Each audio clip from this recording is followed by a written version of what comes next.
She's finally sleeping, and I'm the one sitting in the dark beside her, holding a hand so small, so fragile, that I'm afraid to breathe too loud. I didn't earn this.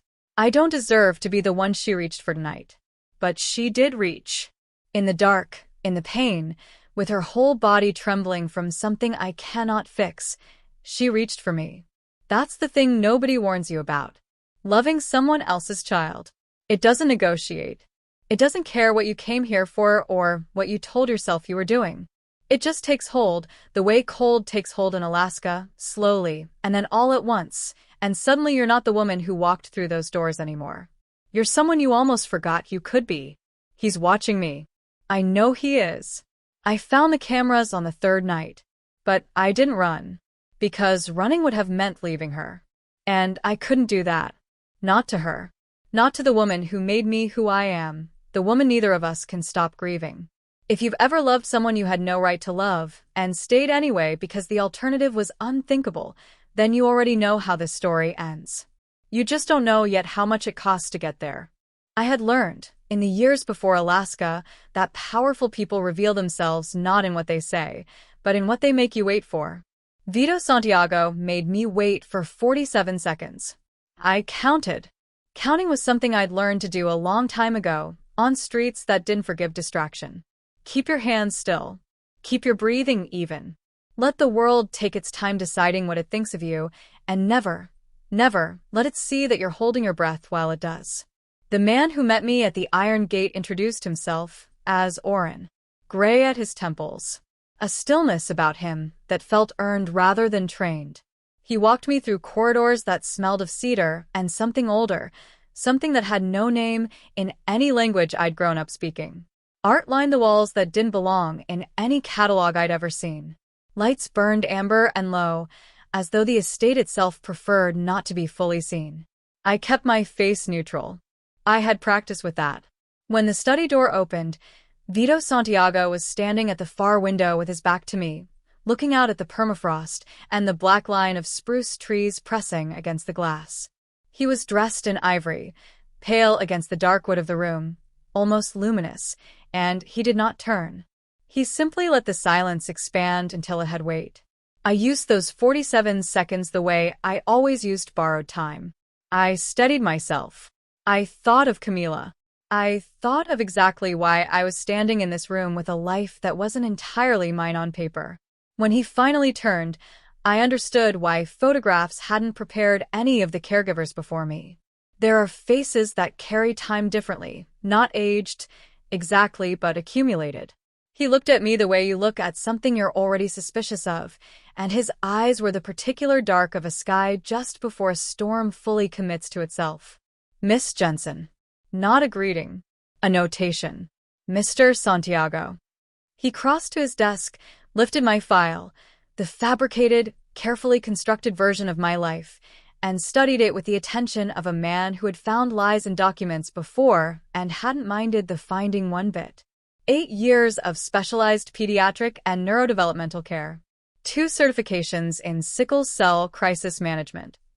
He set the folder down without finishing the sentence, which told me everything about how much he trusted it. The previous 4 caregivers lasted between 3 days and 2 weeks.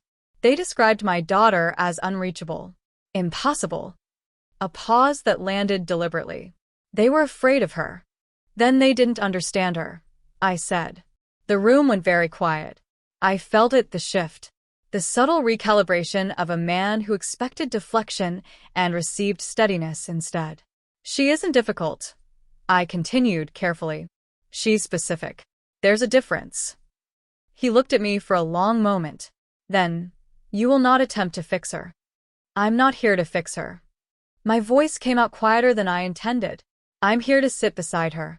Something moved behind his eyes, brief, guarded, gone almost before I caught it. Then, he moved toward the door. Follow me. The hallway to Athena's room was painted the soft gray of an overcast Alaskan morning. Her door had no sign, no decoration, just a small wooden wind chime hung from the handle, barely there, designed to make almost no sound at all. A sensory accommodation. I recognized it without being told. and something in my chest pulled tight because I recognized who had chosen it. Vito knocked twice. Then he pushed the door open and stepped aside. The room was dim, curtains half drawn against the pale afternoon light filtering through the Alaskan sky. Blue-gray walls. A weighted blanket on the bed. And in the corner, seated on a low cushion on the floor with her back partially to the door, a small girl with dark curling hair bent over a picture book, Aurora Borealis on the cover, ribbons of green and violet light across a black sky. She didn't look up. She didn't run. She simply contracted, very slightly, the way a child does when she hears something enter her space and hasn't decided yet whether it requires defending against. I didn't cross the threshold. I sat down on the floor, right there in the doorway, back against the frame. I pulled the other copy from my bag, the one I'd bought specifically for this, and I opened it to the first page and began to read aloud. Quietly. Not to her. Not performing for her. Just reading, the way you read when you've forgotten anyone is listening. The lights appear because charged particles from the sun collide with gases in the atmosphere. I read. Scientists can predict when they'll come, but they can't control them. They can only watch and wait and be ready. Silence. Then, so small I almost missed it, Athena turned one page of her own book. A perfect, quiet mirror. I kept reading. Voice steady. Hands open in my lap. Heart breaking so gently, so privately, that no camera in the world would ever catch it. And there were cameras. I didn't know it yet, not for certain. But I felt it the way you feel eyes on you when you've spent enough years surviving. Something in the room was paying attention beyond the two of us. I kept reading anyway, because this small person sitting in the half-dark, waiting for someone to figure out that her silence was not absence, this was exactly why I had come. Not for him, standing somewhere behind me in that doorway. Not even for the debt I'd been carrying for 12 years like a stone against my sternum. For her. For the woman who once sat beside me on a cold Nevada floor, in the dark, and read to me until I remembered I was still worth saving. Her name had been Camila, and she was the only reason I knew that the most powerful thing you can offer a child who has stopped trusting the world is simply this: your presence without demand, your stillness without condition, your willingness to sit on a cold floor and wait for as long as it takes for them to decide you're safe. I owed her everything. And this little girl, turning pages in the dim Alaskan light, was everything Camila had left behind. I wasn't going to fail her. Not for anything. Not for anyone. Not even for the man I could feel watching me from the doorway, with eyes like a storm that hadn't decided yet where it was going to break. It happened on the fourth night, and I wasn't prepared for it. I should have been. I'd told myself, over and over during the weeks I spent planning how to get inside these walls, that I would be careful, that I would keep the boundaries clean, that Camila's world and mine would stay separate inside my chest, two rivers running parallel, never bleeding into each other, where anyone could see. But pain has a way of dissolving the carefully maintained distances between things. Athena woke at 11:17. I know the exact time because I'd been watching the clock the way I always did during those first nights in a new placement, mapping the rhythms of a child's body, learning which hours carried the most risk. With sickle cell, it was almost always the deep middle hours, when body temperature dropped and blood flow slowed, and the cells began their terrible work of blocking and breaking. She didn't cry out. That was the thing that undid me most. She didn't make a sound. She simply went rigid. Every small muscle in her body contracted at once, her spine arching slightly off the pillow, her hands curling against the blanket like she was trying to hold onto something that kept slipping away. Her face, that beautiful, serious, self-contained face, compressed into an expression of pain so practiced it told me everything about how long she'd been enduring this alone. I was beside her before I'd consciously decided to move. I didn't turn on the lights. Light, I'd learned in 3 nights of careful observation, was one of the things that made Athena's world collapse inward during a crisis. So I worked in the dark, the way I'd learned to work in a lot of dark places. I checked her temperature with the back of my hand first, then the thermometer. I adjusted the heating pad. I repositioned the weighted blanket, so the pressure fell across her legs, where the pain was worst. I did all of it quietly, efficiently, without asking her permission for each movement because she was beyond language right now, and asking would have felt like one more demand her body couldn't afford to answer. And then, because there was nothing left to do but be there, I sat on the edge of the bed, and I took her curled hand between both of mine. She didn't pull away. I don't know how long we stayed like that. Long enough for her breathing to begin, slowly, reluctantly, to soften at the edges. Long enough for the rigid arch of her spine to release, degree by degree, like something very tightly wound being given permission to rest. And then, without thinking, I want to be honest about that, it was entirely without thinking, I began to hum. It wasn't a conscious choice. It was muscle memory. The kind that lives so far below the surface of who you've decided to be that it doesn't ask before it surfaces. My body simply reached for the only thing it had ever known to reach for in the presence of unbearable pain. The melody Camila had hummed to me on the worst night of my life, when I was 17 years old and burning with fever on a cot in a Nevada shelter and absolutely certain I was going to die there, forgotten, the way I'd always half believed I would. She had sat beside me exactly the way I was sitting now. She had taken my hand exactly like this. And she had hummed, low and unhurried, a Shoshone melody her grandmother had taught her, specific and ancient, and so quiet it felt less like sound and more like something being transferred between one body and another. I hadn't thought about that night in years. I hadn't let myself. But my body remembered. And so I hummed it now, into the dark of Athena's room, into the cold Alaskan night pressing against the windows, with no audience and no intention and no awareness of anything except this child's hand slowly, slowly uncurling inside mine. Athena's breathing changed. It took perhaps 4 minutes. I know because I was still counting, still anchoring myself in numbers, and then the fine trembling in her fingers eased. Her body stopped fighting. Her eyes, which had been fixed on some point of private suffering above her head, slowly closed. She didn't sleep immediately, but she rested. And for a child whose body had been at war with itself for 6 years, rest was its own form of victory. I kept humming until I was certain she was truly under. Then I sat in the silence for a long time, her hand still in mine, my throat tight with something I didn't have a name for. I didn't know, then, what was happening 3 floors below me. I didn't know about the monitors. Not yet, not with certainty. I had suspected cameras since the second night, had clocked the small lenses in the upper corners of the room with the peripheral awareness of someone who'd grown up in places where being watched was never for your protection. But I hadn't confirmed it. And I had made myself not look directly at them because looking would have meant acknowledging, and acknowledging would have meant deciding what to do about it.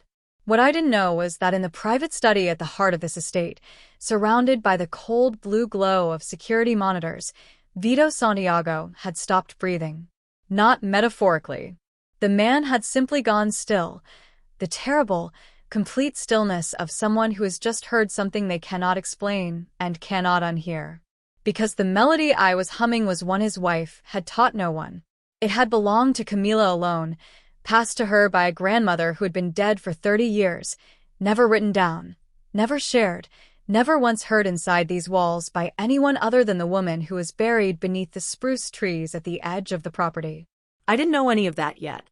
I only knew that Athena's pain had eased, that her breathing was deep and even, that her hand, for the first time since I'd arrived, was relaxed and open inside mine, like a question that had finally stopped being afraid of its own answer.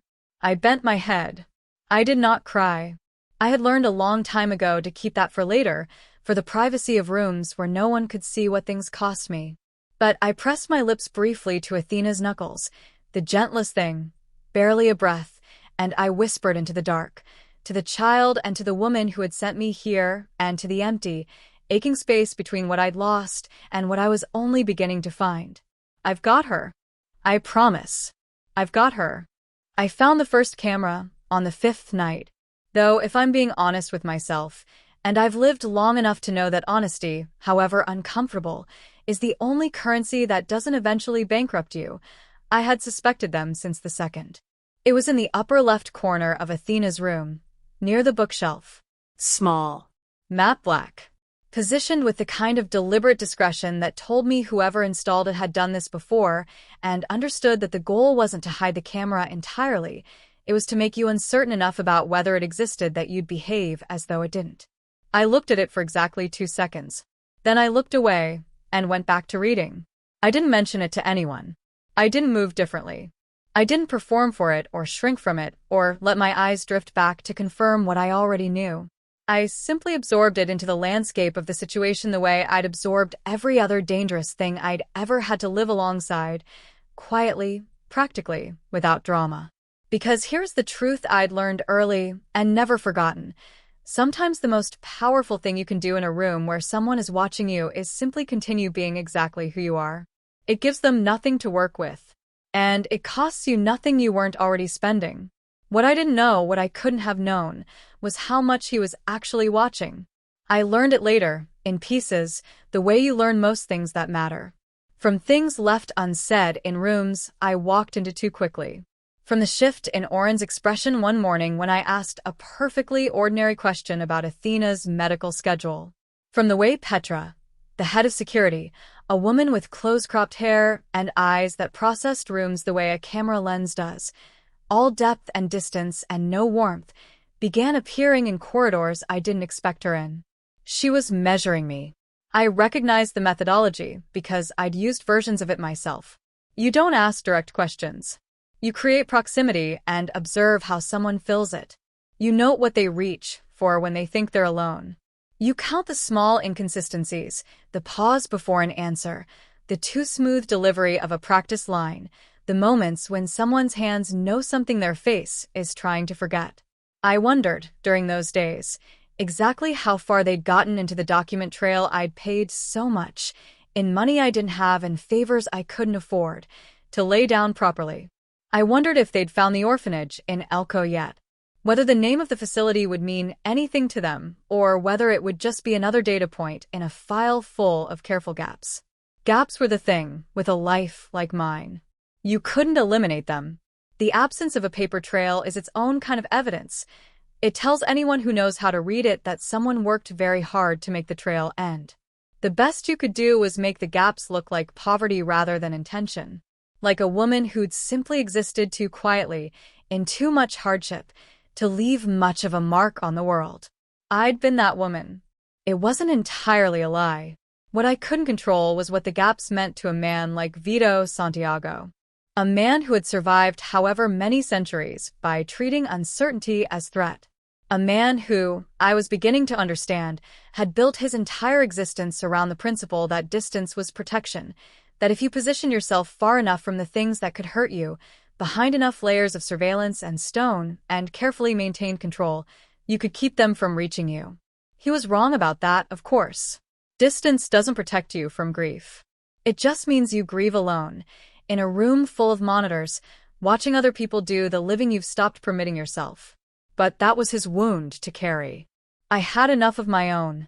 What I hadn't anticipated, what I was entirely unprepared for, was what it would feel like to know he was watching me with Athena, and to feel, underneath the careful neutrality I wore like a second skin, something that was not performance. Because the things he was watching were real. The way I sat with her during the pain flares, not flinching, not checking the clock. The way I'd learned in 5 nights exactly how much light she could tolerate and from which direction, which textures she'd accept against her skin, and which ones made her entire body recoil, how long the silence needed to be before my voice was safe to introduce into it. The way I talked to her, not above her, not about her, but to her directly and simply, as though her silence was a language I was still learning rather than a wall I was trying to breach. None of that was for the cameras. It was for her. It had always only ever been for her. But I won't pretend, even now, that I was entirely unaware of him on the other side of those lenses. There is something deeply human, or perhaps just deeply female, about knowing you are being watched by someone who cannot stop watching and feeling the weight of that attention like a change in atmospheric pressure. Like the air before a storm. Like the particular quality of silence that means someone nearby is holding their breath. I noticed it. I filed it away in the same place I filed everything I couldn't yet afford to examine. And I went back to Athena.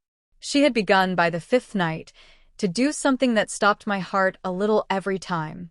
When I settled onto the floor beside her cushion to read, she would shift, almost imperceptibly, just 2 or 3 inches, closer to me. Never enough to constitute contact. Never enough that you could point to it and call it a choice. But I knew what it was. I had done the same thing once, on a cold Nevada floor, moving incrementally toward the warmth of a woman I wasn't sure yet I was allowed to need. I knew exactly what it was. And I stayed. I had spent 12 years learning how to enter people's worlds without disturbing them. It was a skill nobody teaches you formally. You acquire it the way you acquire most survival skills, through the slow accumulation of mistakes and their consequences. You learn to read the geography of a space before you introduce anything new into it. You learn that what looks like resistance is usually just a person or a child, conserving the energy required to trust.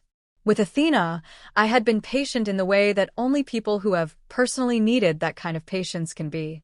Not the performed patience of a professional. The real kind. The kind that doesn't check the clock. But by the 8th night, I felt ready to try something. I didn't announce it. I didn't ask permission or explain what I was doing or frame it as an activity or a session or any of the clinical language that I suspected had preceded me into this room in the form of well-meaning specialists who'd arrived with agendas Athena could feel before they'd finished setting down their bags. I simply brought a small canvas pouch and set it on the floor between us when I sat down, and then I opened my book and began to read, and I let the pouch exist in her peripheral vision without comment, without pressure, without the invisible weight of expectation that children with Athena's sensitivity can detect as reliably as a change in barometric pressure. Inside the pouch were beads. Weighted ones, smooth ones, faceted ones that caught light differently depending on how you held them. Different sizes. And colors: deep red, old gold, forest green, a blue that was almost gray, and one purple so deliberate and saturated it looked like it had been chosen from a very specific corner of the visible spectrum by someone who understood that color, for some people, is not decoration but language. Camila had taught me that. She had kept a bowl of colored stones on the windowsill of the Nevada shelter, not for any therapeutic purpose she ever named, just because she said some days the only honest thing she could offer someone was something beautiful to hold. I read for perhaps 20 minutes. Athena was on her cushion to my left, close enough now that the distance between us had become a comfortable thing rather than a negotiated one. She was tracing the edge of a page in her Aurora book with one finger, not reading exactly, just maintaining contact with something familiar, while she processed whatever the day had left in her body. Then she looked at the pouch. I kept reading. I did not look up. I did not adjust my breathing or change my posture or do any of the things that would have signaled that I had noticed, because noticing would have made it about me, and this could not be about me. From the corner of my vision, I watched her reach out. Slowly. The way you reach for something you're not entirely sure is real, or not entirely sure you're allowed to want. Her fingers found the pouch, and she drew it toward her without lifting it, just dragging it across the floor with that particular Athena deliberateness that I had come to understand meant she was fully present, fully thinking, making a real choice. She opened it. I turned a page. I kept my eyes on the words. I heard the quiet sound of beads shifting against each other inside the canvas. A long pause. Then another.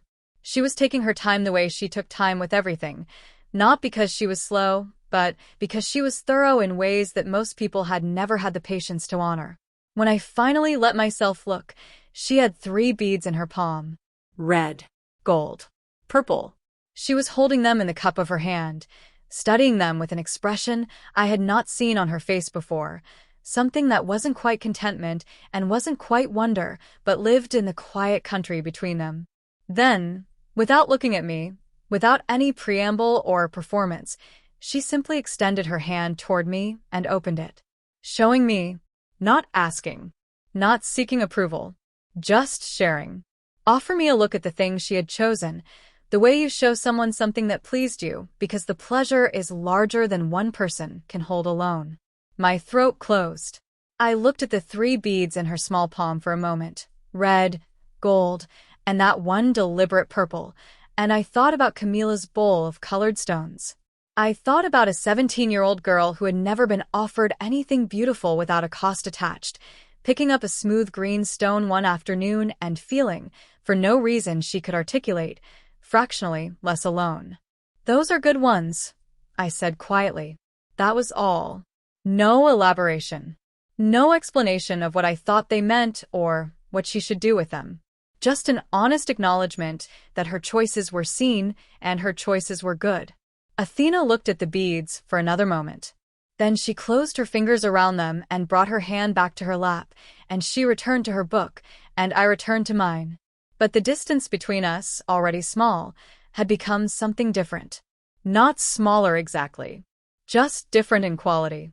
The way a room feels different after someone has finally said the true thing, even when the true thing has no words. I didn't know what he made of it, watching from wherever he watched. I found out later that he had been sitting forward in his chair, which apparently was not something Vito Santiago did, and that somewhere in those quiet minutes, he had picked up his phone and made 2 calls. Both of them cancellations. 2 lines of inquiry into my past, quietly suspended. He never told me why. He didn't have to. Because I already understood, had understood since the moment Athena opened her hand, that some things cannot be explained by investigation. Some things can only be witnessed. And witnessing them changes you whether you intended to be changed or not. I knew that better than anyone. It had happened to me too once. In a shelter in Nevada. On an ordinary afternoon. With a bowl of colored stones on a sunlit windowsill and a woman who asked for nothing except that I take one if something called to me. Red had called to me then. I hadn't known why. I was 17 and angry and half destroyed, and I hadn't known why Red felt like the right choice. Now, watching Athena hold hers, I thought I finally understood. Red was for the ones still fighting. The ones still here despite every reason not to be. We had both chosen it. And neither of us had needed anyone to tell us what it meant. The body keeps its own clock. That's something you learn when you've spent enough years in proximity to illness. Not the managed, scheduled kind that happens in hospitals under fluorescent lights, but the raw, ungoverned kind that arrives without warning in the middle of the night and doesn't negotiate. I was already awake when Athena's monitor spiked at 2:13. Not because I'd heard anything. Because some part of me that had learned to sleep with one ear always open had felt the shift in the quality of the silence coming from her room. A difference so subtle I couldn't have named it. I just knew. I was moving before my mind had finished processing why. The hallway was dark except for the low amber emergency lighting that ran along the baseboards, the kind installed for a child who couldn't tolerate sudden brightness. I had my kit in my hand. I didn't remember picking it up. My body had simply reached for it the way it always reached for the things it needed in a crisis, operating on a level below thought, below decision, in the deep muscle memory place where 12 years of preparation lived. Athena was rigid when I reached her. The particular rigidity of a sickle cell vaso-occlusive crisis at its worst, not a seizure, not unconsciousness, but a full-body pain so consuming that the nervous system responds by locking everything down, as though stillness might somehow contain what is happening inside the blood. Her eyes were open, fixed on the ceiling. Her lips were pressed together in a line so tight they had gone colorless. She wasn't making a sound. That was the thing that always broke me and steadied me simultaneously. The silence of a child who has learned that pain is not an emergency anyone reliably comes for. I came. I was already there. I worked quickly and without narration, the way you work when every second of explanation is a second stolen from action.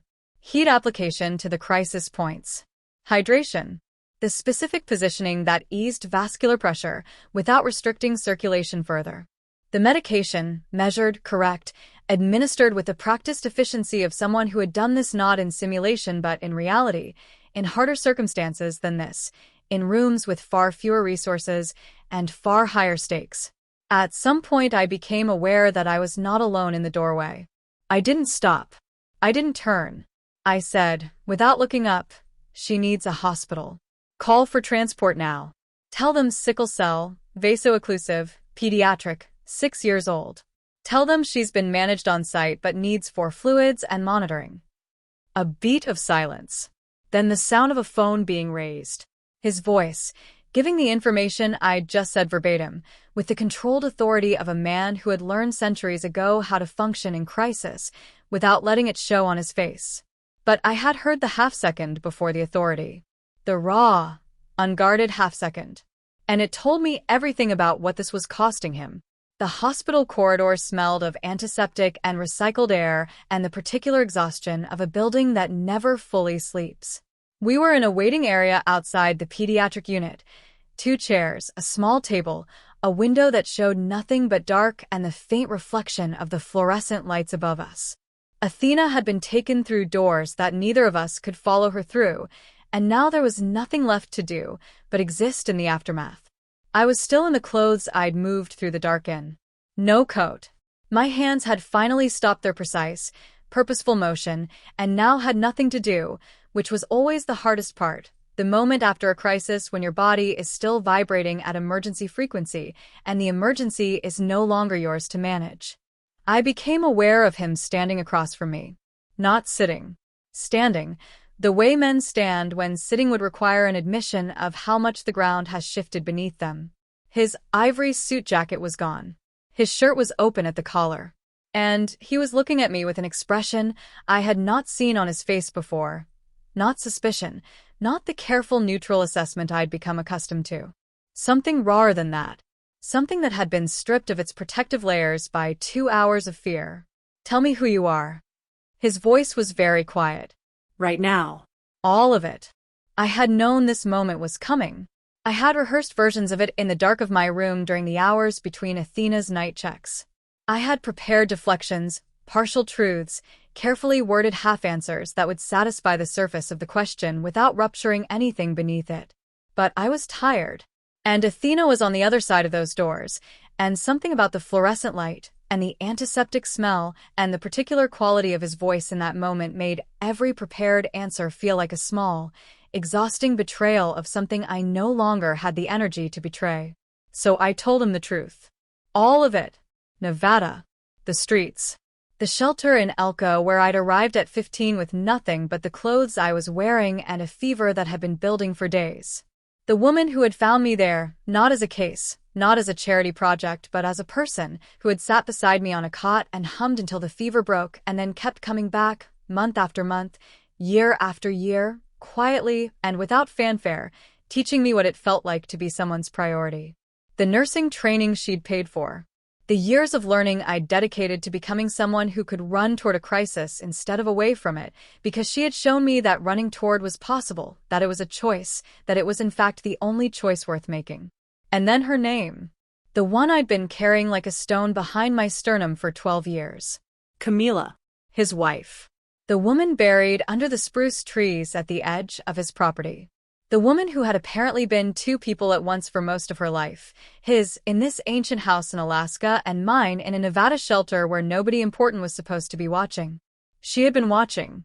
She had always been watching. I watched his face while I talked. I had braced myself for the hardening, the cold, dangerous stillness of a man who has realized he's been infiltrated, who has decided that the kindest interpretation available is still a form of deception and will respond accordingly. His face did not harden. It broke. Not dramatically. Not all at once. It broke the way ice breaks over deep water in the first real thaw of an Alaskan spring, slowly, in fissures that spread from a single point, each crack making the next one inevitable, the whole surface giving way to something vast and dark and moving underneath that had been there the entire time, waiting for the temperature to finally change. He pressed one hand flat against the wall beside him.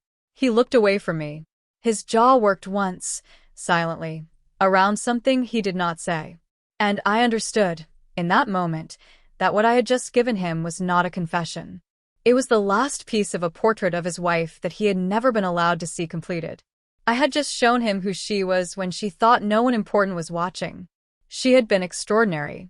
Quietly, stubbornly, extraordinarily good. And he hadn't known. He had loved her for centuries, and he hadn't known. I didn't reach for him. It wasn't my place, and I knew it. I simply sat with what I'd said, and let him sit with what it meant, and outside the window the Alaskan dark pressed against the glass like it had nowhere else to be, and all the time in the world. The box arrived on a Tuesday. Ordinary brown cardboard, Nevada postmark, no return address beyond the name of the shelter stamped in faded ink. Oren brought it to me in the hallway outside Athena's room with an expression that told me he didn't know what it contained, but that someone had made sure it reached me specifically, by name, without passing through any of the usual household channels. I knew what it was before I opened it. Some part of me had been waiting for it, without knowing I was waiting. The way you wait for the other half of a conversation that ended too soon, that left something essential unsaid. I carried it to my room. I sat on the edge of the bed. And I opened it. Inside, wrapped in a cloth the color of old linen, were letters. Dozens of them. Each one sealed. Each one dated in handwriting I recognized the way you recognize the voice of someone who shaped you, not because you could describe it precisely, but because your entire body responds to it before your mind has finished processing what it's seeing. She had been writing to me for years. Writing and sealing and keeping. Never sending. I don't know how long I sat there before I heard him in the doorway. I hadn't told him the box had come. I hadn't told anyone. But this was his house, and nothing moved through it without his awareness, and perhaps he had simply felt the shift, the way the atmosphere of a place changes when something irrevocable has arrived inside it. I looked up. He was standing at the threshold, still and watchful in the way that was native to him, and his eyes went from my face to the letters spread across the bed and back again. I didn't need to explain. I simply moved over, and he sat down, and together we began to read what Camila had left behind. Most of the early letters were about ordinary things rendered extraordinary by her way of seeing them, sheltered children she'd watched transform, small moments of grace in hard places, the particular quality of Nevada light in early morning when everything looked briefly possible. She wrote about me in the third person at first, the way you write about someone you're still learning to love, carefully, as though naming the feeling directly might disturb it. Then, gradually, she stopped being careful. She wrote about me the way you write about someone who has become essential, not as a project or a responsibility, but as a fact of your life, like weather, like season, like the particular sound of a place that has become home. I stopped at one letter and could not continue for several minutes. She had written, in the middle of an otherwise ordinary paragraph, this: she doesn't know yet that she is already the person she's been trying to become. I watch her, and I think she is so much further along than she believes. I wish I knew how to tell her without frightening her away from it.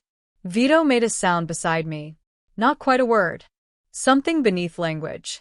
We kept reading. The later letters changed. The handwriting remained precise, but something in the cadence shifted. A quiet urgency underneath the measured sentences. The prose of a woman who had begun to write against a clock she wasn't ready to acknowledge out loud. She wrote about Athena with a fierceness that made my chest ache, describing her daughter's specific brilliance, the way she experienced the world in full saturation while everyone around her kept asking her to turn the volume down, the particular cruelty of a disease that attacked a body already working so hard just to exist in a world not built for her. And she wrote about Vito, with a precision and a tenderness so specific it could only have come from centuries of loving someone completely, his grief architecture, she called it once, the elaborate systems he built to remain functional while feeling everything. She wrote, he will watch from a distance when she is gone. He will call it protection. It is not protection. It is the only way he knows to stay close to something he is terrified of losing again. Someone will need to understand this about him. Someone patient enough to wait for him to realize that the distance is the loss, not the protection against it. Vito's hand came down flat on the page. He didn't move it. He just held it there, pressing down as though the paper might otherwise do something neither of us could manage. Rise, perhaps. Return to whoever wrote it.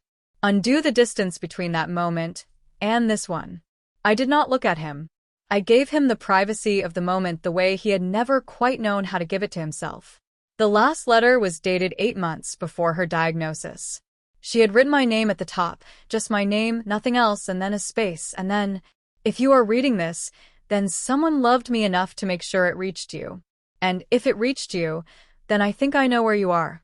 I think I know how you got there. I am not surprised. I have known for a long time that the two of you are going to find each other, Not because I arranged it, though I arranged what I could, but because grief recognizes grief and love recognizes love, and something simply will not be kept apart by ordinary obstacles like distance or time or death. Take care of her. Take care of him. Let them take care of you. That last part is the hardest. I know. I know you, Rebecca. Letting people in is the thing you've been practicing your whole life without ever quite allowing yourself to complete it. Complete it. Please. For me. For her. For yourself, most of all. I love you. I always will. That doesn't end. I became aware that I was crying only when the words blurred beyond reading. Not quietly. Not the managed, private crying I'd trained myself to keep contained. Something older than that. Something from a place in me that Camila had reached, and that no one else had ever been permitted access to. Vito took the letter from my hands very gently. He set it down. And then, without ceremony, without the elaborate architecture of a prepared moment, he reached into the inside pocket of his jacket and placed a ring on the page in front of me. Simple setting. Old. The stone was a pale, luminous blue, the exact color of the Nevada sky at the specific hour of early morning when everything looks briefly possible. The hour Camila had written about in her letters. The hour I had watched from shelter windows as a teenager and told myself, quietly and without much conviction, that perhaps tomorrow would be different. I'm not asking because of the letters, he said. His voice was rough in a way I had never heard it. I'm not asking because she wanted this, or because I feel I owe it. I'm asking because I have spent 6 weeks watching you love my daughter in the dark when you thought no one could see it. Because you ran toward her when everyone else ran away. Because you are the only person I have encountered in a very long time who understands that presence is not weakness. A pause. And because I am tired of watching from a distance. I am so tired of it. I opened my mouth. I closed it. All my carefully maintained distances collapsed at once, like ice in the first real thaw, exactly the way his face had broken in that hospital corridor, inevitable and long overdue. From the window across the room, the northern lights had begun, green and violet, moving across the dark in slow, enormous waves, the charged and particular beauty of a sky that cannot be controlled, only witnessed. And Athena, who had been standing at that window with her back to us in the way she sometimes stood when she was absorbing something too large for any other posture, slowly turned around. She looked at me, direct, clear, unambiguous, the full force of her attention, which was never casual and never partial, landing on my face with the weight of a real and considered thing. And then, in a voice that was quiet but absolutely certain, in the voice of a child who has chosen her words with the care of someone who understands that words cost something and should therefore mean everything. Yes, Athena said. She should stay. 6 years of silence, and she spent the end of it on me. I pressed my hand over my mouth. I felt Vito go completely still beside me. The northern lights moved across the window glass in long, slow pulses, green fading to violet fading to a blue that was almost the color of the stone sitting on the page between us. I thought of Camila writing in the dark, sealing letters she never sent, arranging what she could, loving us both from a distance, across years and miles, and the impossible geography of a life split between two worlds, and trusting, with a particular faith of someone who knew both of us completely, that eventually we would find our way to the same room. She had been right. She had known she was right. She had written it down, sealed it, and waited. I picked up the ring. I held it for a moment, the weight of it, the warmth of it, the Nevada sky color of it, and I thought, complete it. Please. I looked at Vito. I looked at Athena, still watching from the window with her 3 beads, red, gold, purple, closed in her small fist. Yes, I said. And outside, the lights moved on across the dark, enormous and unchosen and entirely, heartbreakingly beautiful, the way the best things always are. There are women in this world, and I think you might be one of them, who have loved quietly, desperately, in ways they couldn't justify or explain, who carried someone else's grief alongside their own, and called it duty because calling it love felt like too much to ask. If this story found something in you that you thought you'd learn to leave alone, you should know there are others. Other women. Other stories. Other nights like this one. Subscribe. Not because you'll miss an upload, but because you deserve to know you're not the only one who feels this deeply. And these stories are easy to lose if you let them slip away.